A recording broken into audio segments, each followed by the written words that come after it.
Africa's first National Dialogue Convention wrapped up yesterday. The gathering aimed to map out a roadmap for upcoming dialogues over the next few months. But tensions flared on day one when a speaker was cut short during a heated address on illegal immigration. Some delegates used the platform to voice frustrations about government failures, while others were angered at not being given the chance to speak. I'm now joined by Thando Bezana from the Kliptown Youth Program and Robert Krause, the acting head of the Environmental Justice Program at the Center for Applied Legal Studies. Gentlemen, a very good welcome to both of you for being with us this morning. Thank you. Thank you. Thank you, Katlego. So I'm going to pose the same question to both of you, and perhaps we'll start with you, Thando, with regards to the National Convention. I mean, when the National Dialogue was mentioned, there was a lot of criticism, especially from citizens saying, but you already know our issues, what is there to dialogue? Given the last 2 days and what we witnessed, do you think that maybe the perception of many of our citizens has changed? I don't think the perception has really changed, because for speaking for the people on the ground, because that's where we work, you know, with the people on the ground. It meant nothing but another just government box ticking initiative. I would call it initiative, or just a, you know, program. And people are tired. You know, people are tired of dialogues, of all these talks that yield no results, especially coming from the community that I come from in Kliptown, which is an informal settlement. Yeah. Still no development that has been witnessed by the people there. It meant nothing to them. It meant nothing to us, because I don't think there's even any of the people there who was watching or even listening to it, because it matters not. Sure. We have all these dialogues and all these programs that are being spoken about, announced, and after, what happens? Nothing. Robert, So, I see you nodding your head quite profusely there. Are you agreeing with these sentiments? Yes, I strongly agree for a number of reasons.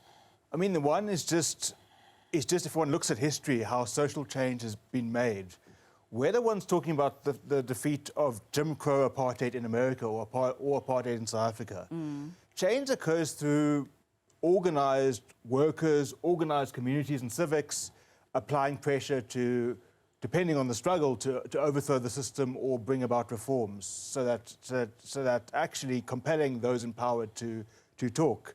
This is coming from the other end. This is a top-down process, also from a ruling party that's rapidly losing popularity and legitimacy. But the second thing is that in our law and in the parliamentary guidelines, the public participation process for legislation, if that's actually followed properly in the real law and policy-making processes, there's a lot of opportunity for input.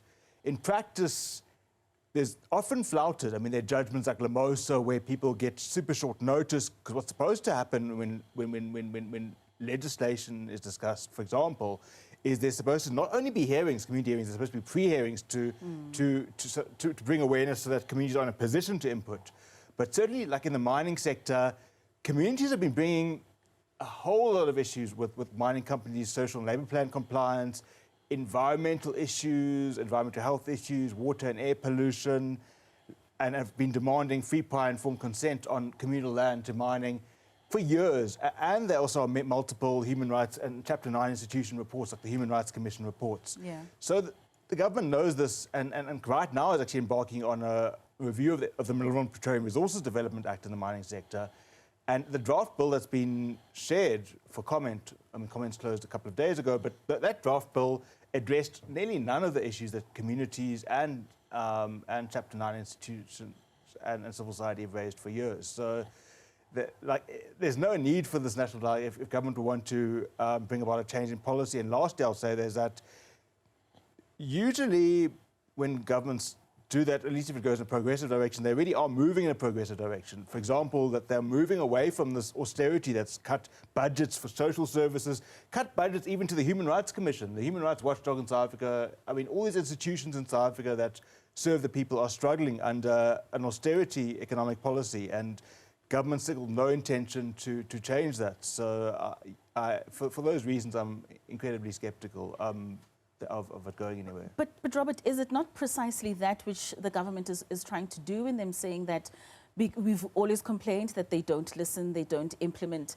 that which are people's grievances in the legislation and the policies that we are seeing. But rather than them taking an approach to say, rather let this be a social compact between citizens and government, where we really can sit around the table and listen to each other, exchange, and possibly effect this change. You don't think this is the approach? I do not think so, because also generally, like significant policy changes, which are going to be required, usually, before those changes, there's discussion in government, there are white papers, there's the discourse of moving in a certain direction, whether that's adopting a more interventionist and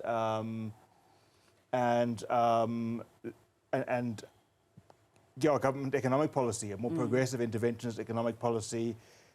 I mean, reforming mining law in a progressive direction, as opposed to in a direction that just allows companies to come in and extract the new transition minerals, which is happening. Yeah. There's also been a lot of, and I think also that even the xenophobic outburst, it's been actually encouraged by government, by a lot of government spokespeople for the last year or two. So the lead up to even announcing that process, it does give you a clue about the kind of seriousness, whether this is government trying to open a new chapter for a more progressive, citizen-orientated economic direction and overall, or if it's just about winning legitimacy again in the context of a terrible previous election and steadily eroding support in the polls. And leading up to that local government election.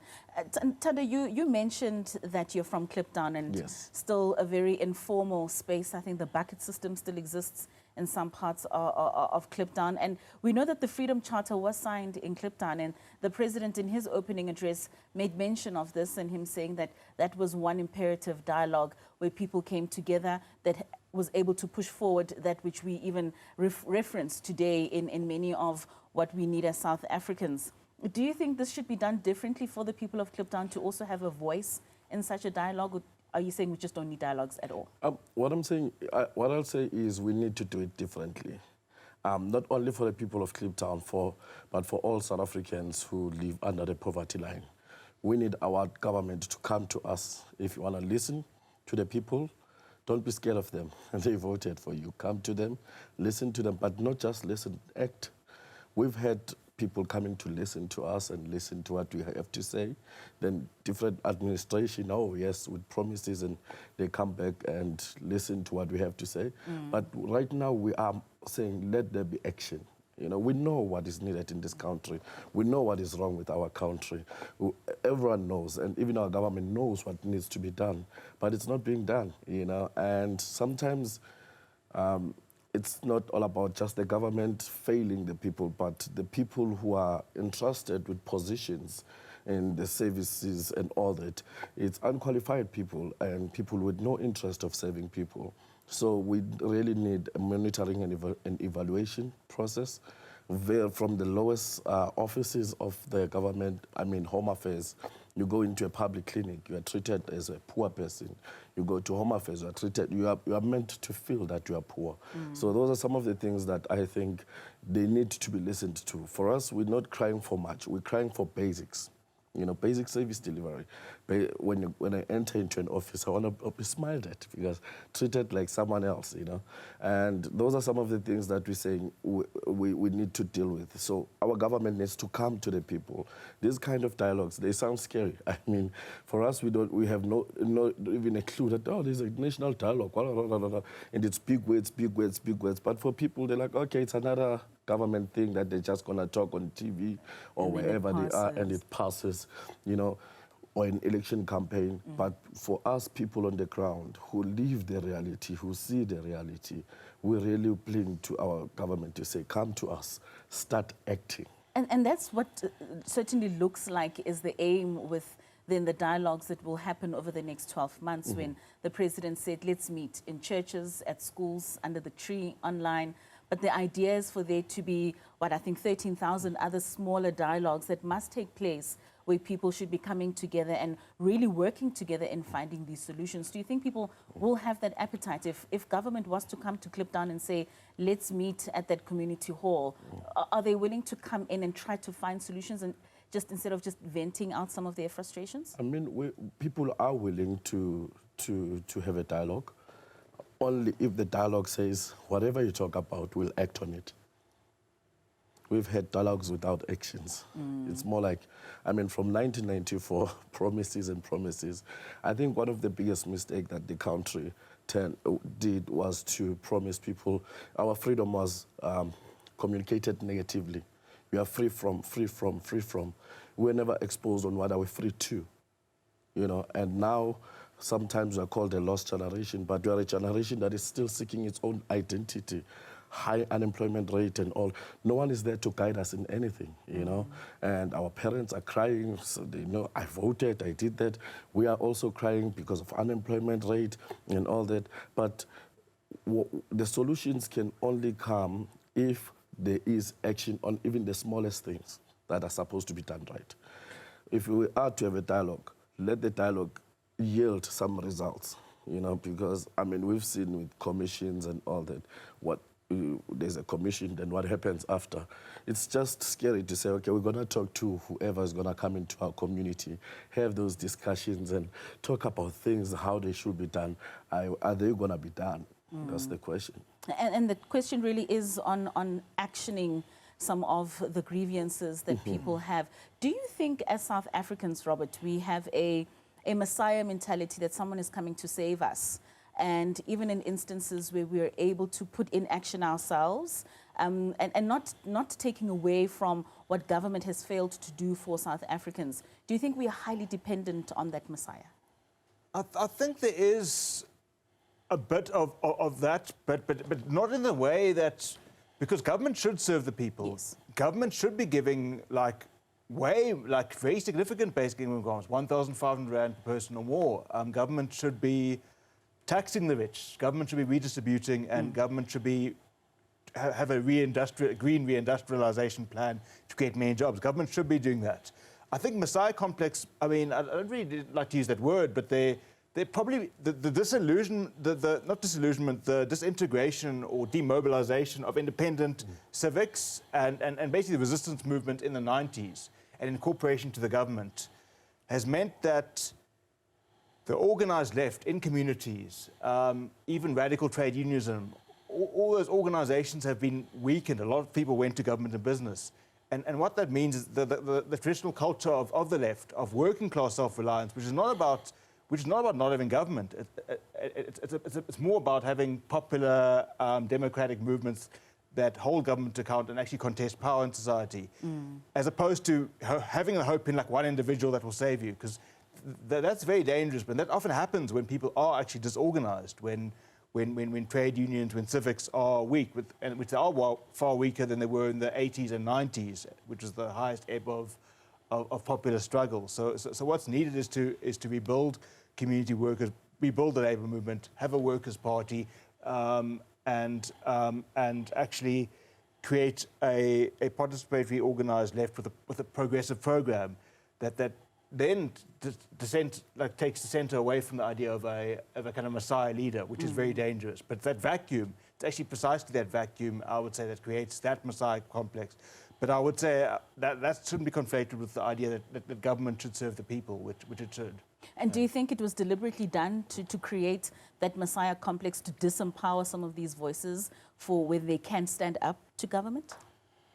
I don't think it was deliberately to create a messiah complex, but I would say it was a strategy of capital to incorporate as much of the best, the brightest of the anti-apartheid resistance into the business sector, and of course into the state, and domesticate and weaken those movements that pose a threat to capital. That because the promises of the anti-apartheid struggle were not just ending overt racial discrimination and the right to vote. That was a key part, but it was also to transform the economy and transform the economy into a way that the black majority, but particularly the workers and communities, own significant sections of the economy, and that there would be expansion of public services and a basic income grant and fighting unemployment.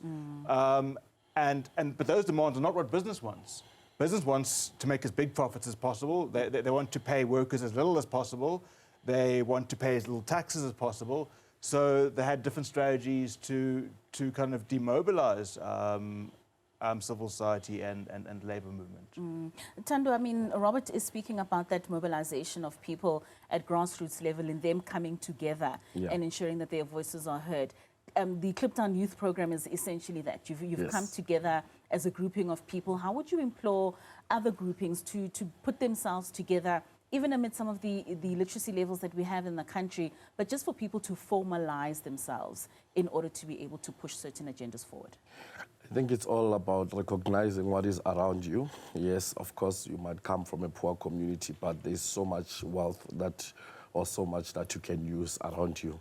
So when we came together in 2007, we were a group of young people just recently finished high school without any form of education or anything. We just came together and we wanted to do something to transform our own community.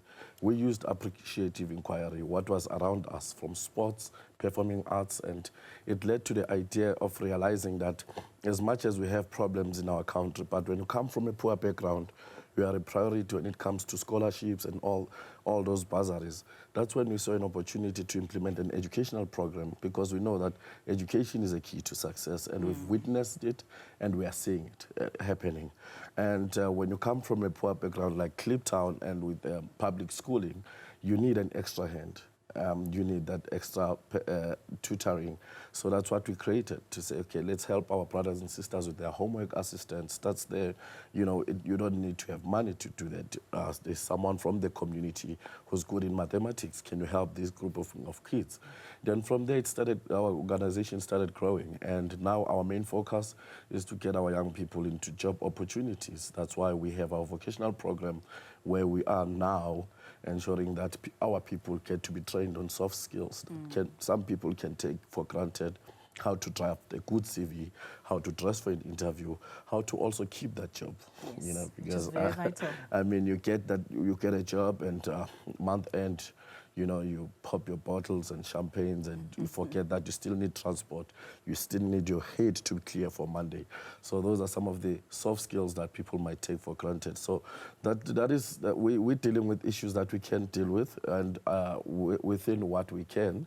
But we believe that it has inspired so many communities. I mean, we have 3 sites now. Apart from being in Kliptown, we are also situated in Dlamini, Pimville, as well as Klipspruit, and we work with other organizations. We are mentoring other people from other communities who see our model as a model that they can use in their communities. So we are sharing that skill with them. So it's about skills transfer. But what we need, not in criticizing our government, we really need that extra help from our government, because with the work that we do, you won't believe that we have 0 funding from our state, with a budget of over 20 million rands per year. We raise it on our own outside of South Africa.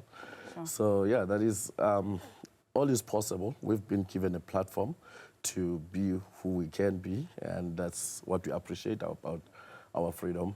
However, now we're saying more intervention is needed. Alone, we can't do it. Not at all, not at all. It starts within those small pockets, but government really needs to come to the fore. Robert, just as a parting shot, in the absence of a national dialogue, what do we do moving forward? What I think is that we need to rebuild community structures and revolutionary trade unions. We need to rebuild the independent left as it exists at the grassroots community level in labour, in progressive civil society, and also ultimately there needs to be a genuinely working class, progressive socialist party is really needed. Obviously different sectors can play their role. For example, I'm in a public interest law organisation.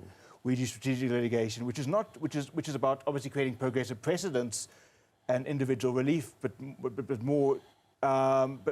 also using these cases as a tool for bringing community together in campaigns, which are the most important. But